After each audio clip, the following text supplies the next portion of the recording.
Let me begin by extending a very warm welcome to you to the Prime Minister's house, and also to extend warm greetings on Ramadan.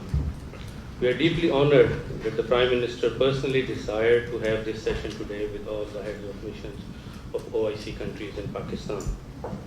The primary purpose is to interact with you and exchange views on issues confronting the Islamic Ummah, and especially how we can work together to address the phenomenon of Islamophobia. You are aware that the Prime Minister has been at the forefront of international efforts to address this scourge.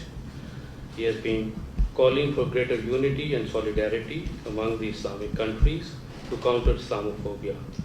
And we know OIC's role in this regard is indispensable.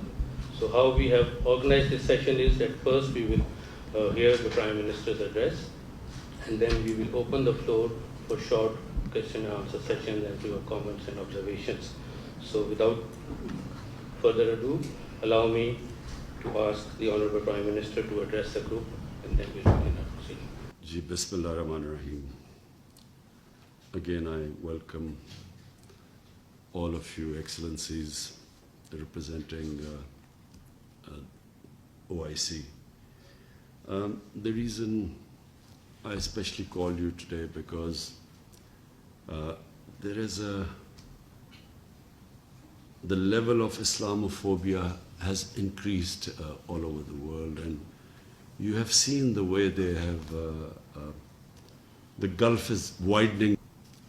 I decided when I became the Prime Minister that I would do my best to bridge this gulf which was increasing between the Muslim world and the Western world. Under freedom of expression, it was okay to ridicule or mock our Holy Prophet, peace be upon him. And in the Islamic countries, they felt that it was a deliberate attempt to insult us, to abuse us Muslims. They did not understand the Western mindset, and the Western mind did not understand the love and affection, the reverence we have for our Holy Prophet. And so what would happen is, because we, the Muslim countries, did never make a concerted effort to try and make them understand what we felt, what we feel for our Prophet. Because they do not treat religion like we treat religion. Every few years, there is some sort of comment, caricatures, some book which insults our Holy Prophet. There's a reaction in the Muslim world. The Western world then says they are very narrow-minded, they do not understand freedom of expression, they don't understand our values. And this cycle keeps going on and on. The primary target of Muslim countries getting together, the target is the Western audience and the Western heads of states. And what are we trying to tell them? We're trying to tell them two things. One, that Prophet Muhammad ﷺ is someone who lives in our hearts, and hence, and we love and respect and revere him, and any, under the garb of freedom of expression, any insult to him, any ridiculing him or mocking him, hence our reaction. And so the Western people and the Western governments we need to have a dialogue and explain this to them, because they don't understand. I know Western societies. I've lived there. I know how they treat religion. So they can't understand this. It needs to be spoken at all levels, and they should be made to understand. This is number one point that needs to be explained to them. It needs to be explained on all the forums like UN Human Rights, it needs European Union, they also have Human Rights Commission. It needs to be explained to them. And it needs to be explained jointly by all of us. That's when it will have an effect. Secondly, unfortunately, terrorism and Islam radical Islam, these terms became currency. So the ordinary people in the Western countries cannot distinguish between a moderate Muslim and a radical Muslim. They can't distinguish. So all Muslims become suspect. They need to made to understand that in all human communities, there are radicals, there are liberals, and there are moderates. All human communities. So if you judge any human community by its extremes, you will vilify it.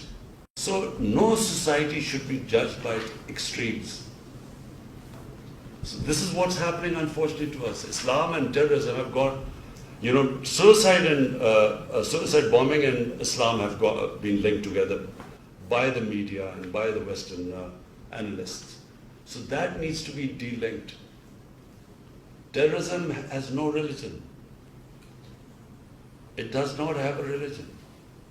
And so unless we do that, what happens is any act of terrorism by any Muslim in the Western countries, the whole 1.3 billion Muslims are blamed for it. We have to have a concerted effort to de-link the two.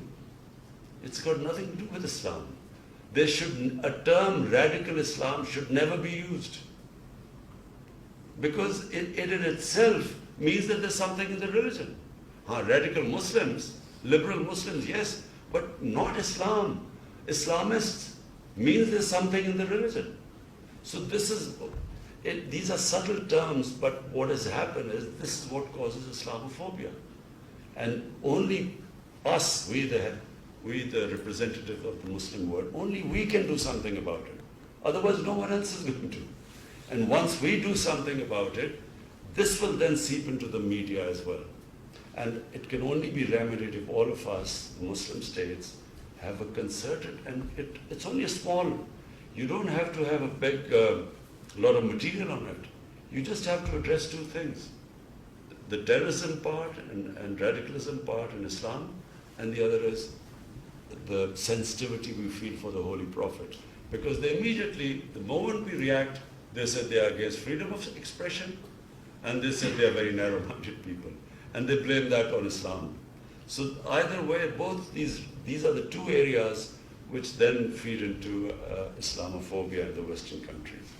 And that's really was my reason to inviting you here today, because I thought, it has to be a conversation we must keep having, even with your diplomats. All we want is that it will promote harmony amongst humanity. Right now, it's dividing humanity. Thank you very much. To this briefing and sharing with us your views on this very important international issue.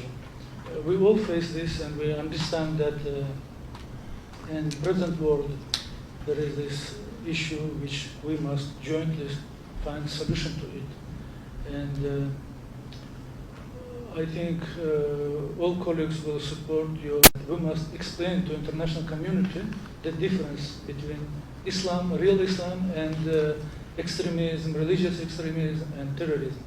There is a big difference, and we must jointly explain this. And I want to thank you for sharing with us this and calling us and raising this issue.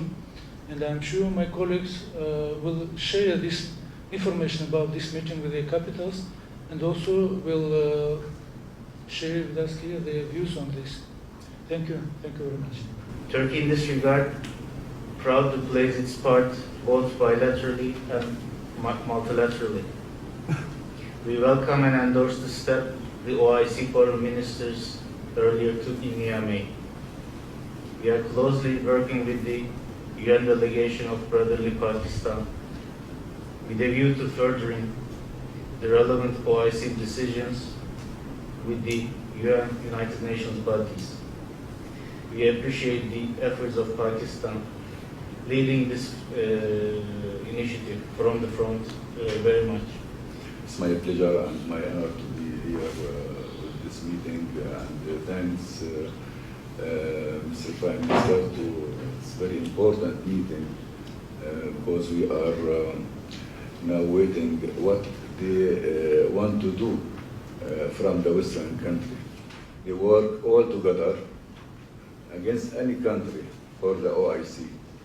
It's very important to do like him together, by media, by dialogue, by anything.